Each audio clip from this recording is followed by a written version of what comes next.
இப்போ நம்ம pepper fry பண்ணிக்கோ, வெண்டைக்காய் பெப்பர் ஃப்ரை பண்ணிக்கோம். ஹாய் ஃப்ரெண்ட்ஸ், நம்ம எஸ்டிவி கிச்சன் சேனலில் இன்றைக்கி நம்ம புதுசாக ஒரு வெண்டைக்காய் இது பண்ண போகிறோம். அது எப்படி பண்ணான்னு பார்க்கலாம். ஃபஸ்ட்டு வெண்டைக்காயை இது ஸ்லைஸ் சைஸாக கட் பண்ணிக்கோங்க, க்ராஸாக கட் பண்ணிக்கோங்க.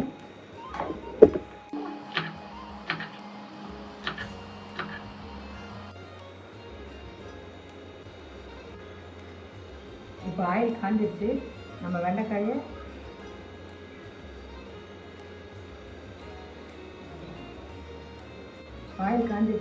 வெண்டைக்காய் நம்ம நைஸாக கட் பண்ணிக்கிடுவோம். அது ஆயிலில் பொரிச்சு எடுத்துடலாம். அதுக்கப்புறம் வெண்டைக்காய் என்ன பண்ணணும் காரம் வச்சுக்கலாம்.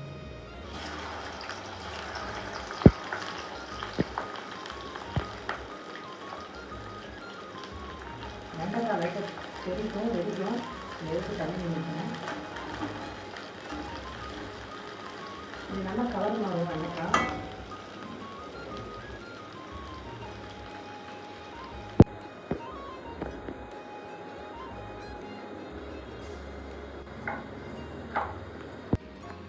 பெப்பர் போட்டிருக்கோம், உப்பு போட்டிருக்கோம். ரெண்டையும் மிக்ஸ் பண்ணி வெண்டைக்காய் பெப்பர் ஃப்ரையில் சேர்த்து போகிறோம். உப்பு பெப்பர் ரெண்டும் மிக்ஸ் பண்ணி பெப்பர் ஃப்ரை பண்ணுறோம். வெண்டைக்காய் பெப்பர் ஃப்ரை பண்ணிடுறோம். இது ரெண்டும் மிக்ஸ் பண்ணி ஆல்ரெடி ஆயிலில் ஃப்ரை பண்ணி வச்சுருக்கோம். அதை கூட்டி மிக்ஸ் பண்ணி ஒரு பவுலில் போட்டு மிக்ஸ் பண்ணிக்குவோம். நல்லா மிக்ஸ் பண்ணிக்கங்க. இப்போ நம்ம பெப்பர் ஃப்ரை பண்ணிக்கோம், வெண்டைக்காய் பெப்பர் ஃப்ரை பண்ணிக்கோம். இது தயிர் சாதம், ரச சாதம் ரெண்டுக்கும் நல்லாயிருக்கும். நீங்களும் உங்கள் வீட்டில் செஞ்சு பார்த்து சாப்பிட்டு எப்படி இருக்குன்னு சொல்லி லைக் பண்ணுங்கள், சப்ஸ்கிரைப் பண்ணுங்கள், ஷேர் பண்ணுங்கள்.